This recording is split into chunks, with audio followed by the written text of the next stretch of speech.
ತಿಳಿದಿರುವ ಹಾಗೆ ಇವತ್ತು ಡಾಕ್ಟರ್ ಬಾಬು ಜಗಜೀವನ್ ರಾಮ್ ಅವರ ಒಂದು ಜಯಂತಿಯನ್ನು ಆಚರಣೆ ಮಾಡ್ತಾಯಿದ್ದೀವಿ. 119ನೇ ಜಯಂತಿ.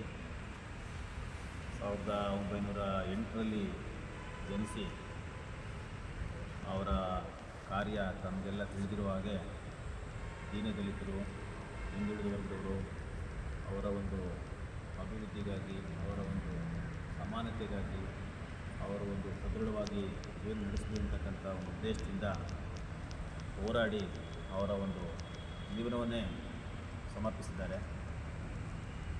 ಇದಲ್ಲದೆ ಅವರು ಸ್ವಾತಂತ್ರ್ಯದ ಹೋರಾಟದಲ್ಲೂ ಸಹ ಮುಂಚೂಣಿಯಲ್ಲಿ ಇದ್ದಿರ್ತಕ್ಕಂಥ ಮಹಾನ್ ನಾಯಕರು, ಭಾರತದಲ್ಲಿ ಉಪಪ್ರಧಾನಿ ಕೂಡ ಆಗಿರ್ತಕ್ಕಂಥವರು.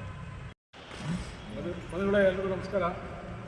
ಈಗ ತಾನು ನಮ್ಮ ರಾಜೇಶ್ ಗೌಡರು ಜಗಜೀವನ್ ರಾಮ್ ಅವ್ರ ಬಗ್ಗೆ ಚೆನ್ನಾಗಿ ಮಾತಾಡಿದ್ದಾರೆ. ಅವರ ಹೇಳುವಂಥ ವಿಚಾರ ಭಾಳಷ್ಟಿದೆ, ಆದರೆ ಸಮಯದ ಅಭಾವ. ತಮಗೆ ಗೊತ್ತಿರಲಿ, ಈ ದೇಶಕ್ಕೆ ಏನಾದರೂ ನಮಗೆಲ್ಲೂ ಕೂಡ ನೀವೆಲ್ಲ ಇಷ್ಟು ಸ್ವತಂತ್ರದಿಂದ ಕೆಲಸ ಮಾಡಬೇಕು ಅಂತಂದರೆ ಅದಕ್ಕೆ ಮೊದಲು ಅಂಬೇಡ್ಕರ್ ಅವರ ಒಂದು ಸಮಾನತೆಯ ಮತ್ತು ಸ್ವಾತಂತ್ರ್ಯದ ತತ್ವ. ಅದಾದ ನಂತರ ಅವರ ಮರಣದ ನಂತರ ಜಗಜೀವನ್ ರಾಮ್ ಅವರು 1908ರಲ್ಲಿ ಹುಟ್ಟಿ ಇವರು ಏನು 1956ರಲ್ಲಿ ಅಂಬೇಡ್ಕರ್ ಅವರು ನಿಧನ ಆಗ್ತಾರೆ. ಅದ ನಂತರ ನಿರಂತರವಾಗಿ 40 ವರ್ಷಗಳ ಕಾಲ ಕೇಂದ್ರ ಸರ್ಕಾರದಲ್ಲಿ ಬೇರೆ ಎಲ್ಲ ಇಲಾಖೆಗಳು ಕೆಲಸ ಮಾಡವ್ರೆ.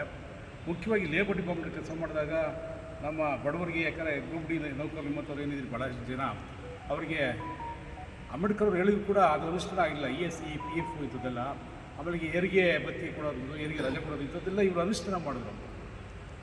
ನೀವೆಲ್ಲ ಬಹುಶಃ ಅವ್ರನ್ನ ಯಾರು ನೋಡಿದ್ರು ಗೊತ್ತಿಲ್ಲ. ನಾನು 86-87ರಲ್ಲಿ ಡೆಲ್ಲಿಯಲ್ಲಿರುವಾಗ ನಮ್ಮ ರಾರು ಕೃಷ್ಣಮೇನನ್ ಮಾರ್ಗ ಅಂತೇಳಿ ಅಲ್ಲಿದೆ, ಅದು ಅವ್ರ ಮನೆ ಆಗಿತ್ತು. ಅಲ್ಲಿ ಅವರನ್ನು